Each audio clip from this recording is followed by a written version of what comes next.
نحمده ونصلي على رسوله الكريم أشهد أن لا إله إلا الله وأشهد أن محمدا عبده ورسوله أما بعد فقال رسول الله صلى الله عليه وسلم بلغوا عني ولو آية تمہارے پاس ایک آیت کا بھی علم ہے اس کو آگے پہنچا دو اور یہ فرض ہے. آپ کا کیا خیال ہے؟ صحابہ کرام رضوان اللہ علیہ مجمعین نبی صلی اللہ علیہ وسلم سے جو سنتے اس کو اپنے پاس رکھتے، آگے شیئر نہ کرتے. تو ہم تک ممکن ہی نہیں تھا کہ دین پہنچے گا، اور 1400 سال بعد کئی 100 کلومیٹر عرب سے 100 نہیں ہزاروں کلومیٹر دور دور تک دین پہنچے گا. اللہ اکبر، کیسے ممکن ہوا؟ دین پاکستان میں ہی نہیں، دنیا کے وہ کونے جہاں دنیا ختم ہو رہی ہے وہاں بھی دین پہنچا ہوا ہے.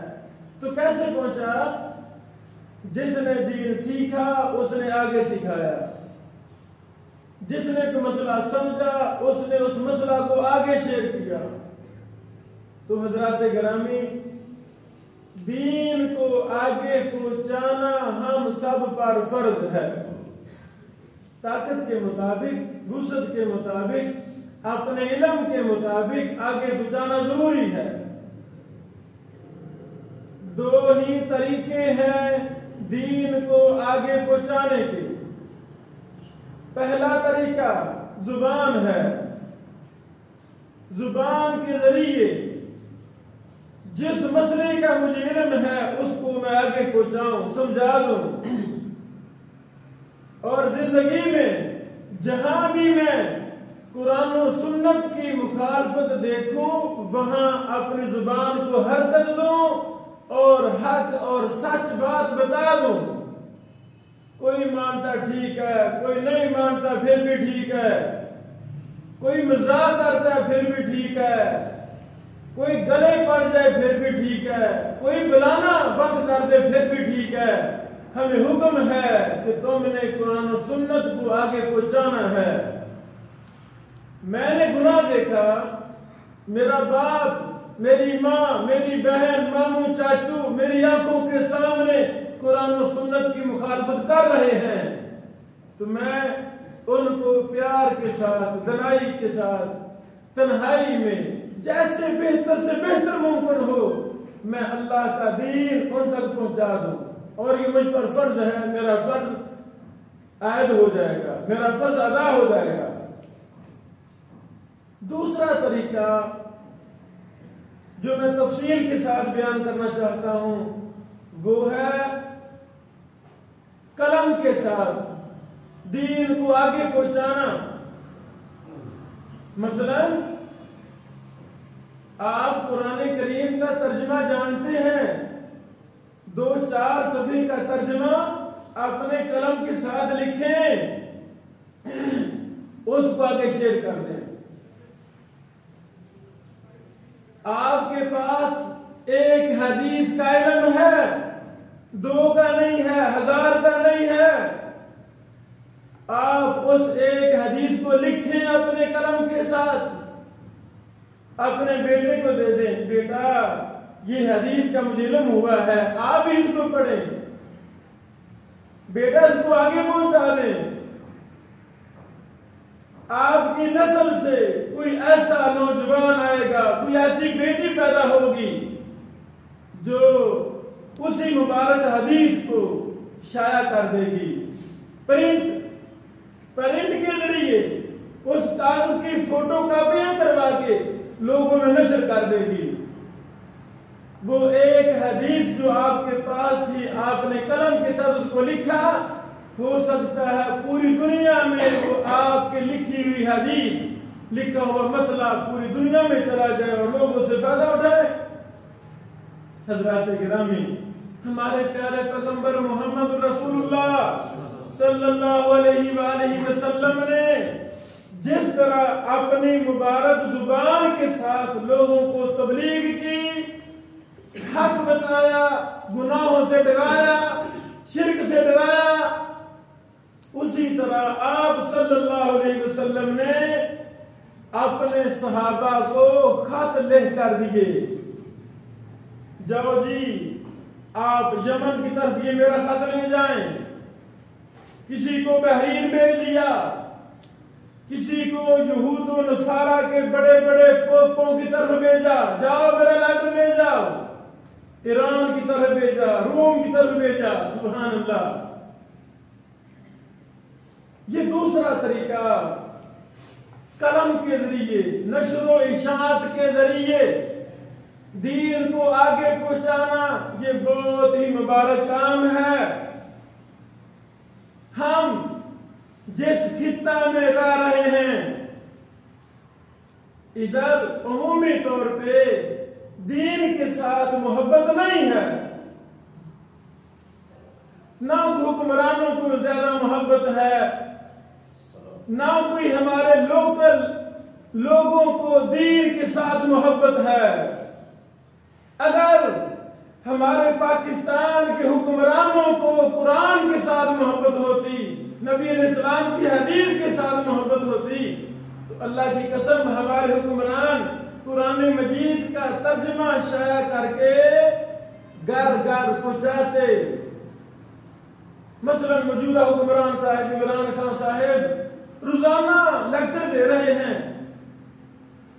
روزانہ الٹی سیدھی باتیں کرتے رہتے ہیں، پوری دنیا سن رہی ہے، کوئی سچ کہتی ہے، کوئی جھوٹ کہتی ہے، ہم اس طرف نہیں جاتے. ایک دن بھی عمران خان صاحب نے یا کسی بھی حکمران نے اپنے پبلک کو یہ درس نہیں دیا کہ لوگوں کامیابی چاہتے ہو تو قرآن و حدیث کو لازم پکڑو. کبھی کسی حکمران نے نہیں کہا. کبھی ہماری مملکت نے قرآن کریم کو شائع کر کے تقسیم نہیں کیا لوگوں میں کہ لوگوں یہ مسلمان کا قانون ہے، یہ زندگی ہے، شعور ہے، اسی میں نجات ہے، اس کو پڑھیں. ہمیں ایسی کوئی مثال نہیں ملتی. کوئی حدیث کی کتاب، میں یہ نہیں کہتا کہ دنیا کی سب سے بڑی حدیث کی کتاب مسند امام احمد، جس میں تقریباً 27,500 حدیث ہیں، اس کو حکمران شائع کر کے لوگوں میں تقسیم کریں. میں یہ نہیں کہتا. کم از کم چھوٹی سے چھوٹی حدیث کی کتاب بلوغ المرام ہے، عمدۃ الاحکام ہے، یہ چھوٹی چھوٹی کتابیں ہیں جن پر زیادہ خرچہ بھی نہیں آتا. 1,00,000 روپے میں حدیث کی ایک چھوٹی سی کتاب شائع ہو سکتی ہے. میرے بزرگ بھی تشریف فرما ہیں، پڑھے لکھے احباب بھی تشریف فرما ہیں. کیا حکومت پاکستان نے کبھی کسی حدیث کی کتاب کو شائع کیا؟ کیوں نہیں شائع کیا؟ کیوں نہیں شائع کیا؟ کیا یہ ملک مسلمانوں کا نہیں ہے؟ کیا مسلمانوں کو قرآن و حدیث کی ضرورت نہیں ہے؟ کیوں نہیں شائع کیا؟ حضرات گرامی،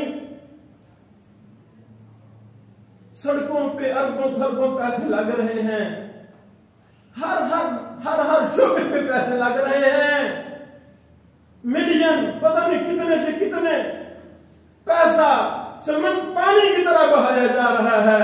ہاں، ایک شعبہ ایسا ہے جس پر 1 روپے بھی لگانا کے برداشت نہیں کرتے، وہ قرآن اور حدیث کا شعبہ ہے. یہ الماریاں کھولے قرآن کریم ملیں گے، کسی بھی قرآن کے نسخے پہ نہیں لکھا ہوا کہ یہ حکومت پاکستان نے شائع کیا ہے. اوپر جائیں، ہماری لائبریری ہے دوسری منزل پہ، بڑی کتابیں آپ کو ملیں گی. کسی کتاب پہ حکومت پاکستان کی مہر نہیں لگی ہوگی کہ یہ جی پاکستان کی حکومت نے شائع کی ہے۔ حضرات گرامی، یہ شعور کی کمی ہے۔ جس چیز سے محبت نہ ہو وہ انسان کرتا بھی نہیں ہے۔ ہاں، مجھ پہ اور آپ پر کچھ فرائض عائد ہوتے ہیں، وہ ہم نے خود کرنے ہیں۔ آج کی مجلس میں دینی کتب کی نشر و اشاعت کی اہمیت دلانا چاہتا ہوں۔ آپ 10 روپے ڈونیٹ کرنا چاہتے ہیں، 10 روپے کی 5 فوٹو کاپیاں مل جائیں گی۔ آپ کا کیا خیال ہے؟ میری جیب میں 10 روپے ہیں، میں دکان پہ جاؤں، چاچو جی اللہ رب العالمین کے پیارے قرآن کا یہ صفحہ مجھے 10 روپے میں فوٹو کاپیاں کر دیں، 5 فوٹو کاپیاں ہو جائیں گی۔ آپ اپنے رشتہ داروں کو، دوست احباب کو، یعنی جو بھی آپ کو ساتھی ملے، ماں ملے، ماں جی یہ اللہ کا قرآن ہے، اس کو پڑھنا۔ کہاں ہیں قرآن سے محبت کرنے والے؟ کہاں ہیں سنت سے محبت کرنے والے؟ حضرات گرامی، جتنا ہی یہ زیادہ اہم کام تھا نشر و اشاعت کا، اتنا ہی مسلمانوں نے اس پر توجہ نہیں کی۔ 100 سال پہلے کا ایک واقعہ میں اشارتاً سنانا چاہتا ہوں۔ سنن ترمذی حدیث کی بہت اہم کتاب ہے۔ مبارک پور اعظم گڑھ کا ایک شہر ہے، وہاں کے محدث عبد الرحمن مبارک پوری صاحب نے یہ کتاب لکھی۔ علماء غریب ہوتے ہیں، اکثر غریب ہیں۔ من کان للہ کان اللہ لہ، جو شخص اللہ کے لیے ہوتا ہے اللہ اس کے لیے ہو جاتا ہے، یہ اللہ کا وعدہ ہے۔ جس قدر میرا اللہ کے ساتھ رابطہ ہوگا، اللہ کی رحمت اور مدد بھی اسی قدر میرے ساتھ ہوگی۔ تو کتاب لکھ لی ہے 4 جلدوں میں، بڑی مفصل شرح لکھ لی ہے، حدیث کی عربی میں لکھی ہے۔ اب پیسہ ہے نہیں، شائع کیسے کی جائے؟ کلکتہ ان کے دوست رہتے تھے، ان کو توجہ دلائی کہ محترم یہ کتاب میں نے لکھی ہے، شائع کرنی ہے، آپ اپنا پیسہ لگائیں، اس کو شائع کیا جائے۔ تو انہوں نے بہانے پیش کیے، جی حالات مندے ہیں، یہ ہے وہ ہے۔ بہرحال تو ایک غریب محلہ میں انہوں نے یہ پیغام پہنچایا۔ اس محلے والوں نے کیا کہا کہ محترم آپ کی اس کتاب کو ہم شائع کریں گے۔ انہوں نے اپنی مسجد میں ایک گڑا رکھ دیا، لوگوں میں اعلان کر دیا، لوگوں یہ حدیث کی کتاب کی شرح ہم نے شائع کرنی، ہم نے وعدہ کر لیا ہے، جو اللہ آپ کو توفیق دے آپ نے اس گڑے میں پیسے ڈالنے شروع کر دینے ہیں۔ جو توفیق 2-3 مہینے میں وہ گڑا بھر گیا۔ بزرگوں نے گڑا اٹھایا، مبارک پر لے گئے، کہا شیخ صاحب یہ پیسے جمع ہوئے ہیں، آپ کام شروع کریں، شائع کرنے شروع کریں۔ اتنے میں ایک جلد چھپ گئی، وہ گڑے بھر بھر کے پیسے لاتے رہے غریب عوام، اور یہ محدث شیخ مبارک پوری صاحب اس کتاب کو شائع کرتے رہے۔ آج وہ کتاب دنیا کی ہر لائبریری میں موجود ہے۔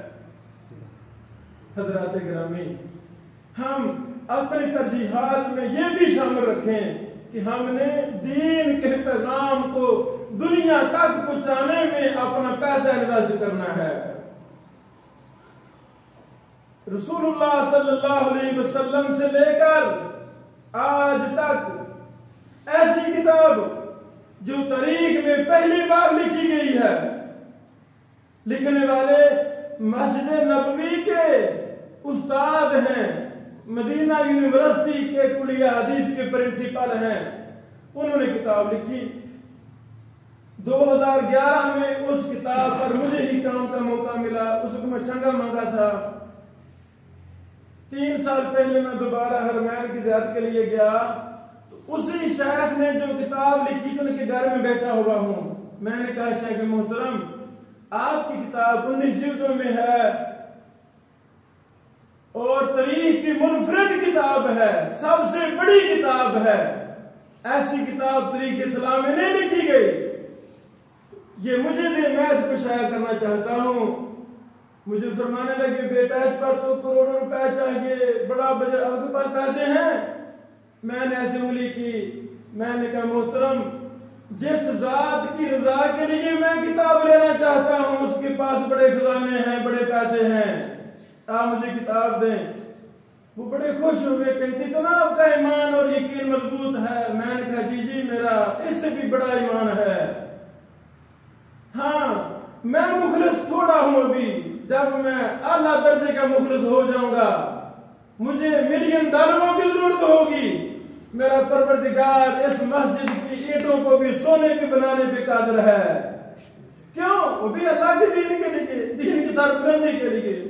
وہ کتاب مجھے ملی، میں نے الحمدللہ ایک بار نہیں 1 سال میں 2 بار شائع کیا ہے، اب دوبارہ پھر ختم ہو چکی ہے، تیسری بار پھر ہم کوشش کر رہے ہیں کہ ہم اس مبارک کتاب کو شائع کریں۔ حضرات گرامی آئیں ہم اپنا ذہن اس طرف ہی لگائیں۔ ابو جان فوت ہو چکے ہیں تو بڑا زبردست صدقہ جاریہ ہے کہ ہم ایک کتاب ابو جان کے نام کی شائع کروا دیں، خفیہ بھی رکھا جا سکتا ہے، اعلان بھی ہو سکتا ہے، اوپر لکھ دیا جائے کہ یہ کتاب فلاں کی طرف صدقہ جاریہ ہے، ان کے لیے دعائے مغفرت کی جائے۔ اللہ رب العالمین ہمیں دین کی نشر و اشاعت پر اپنا پیسہ لگانے کی توفیق عطا فرمائے۔ وآخر دعوانا الحمدللہ رب العالمین۔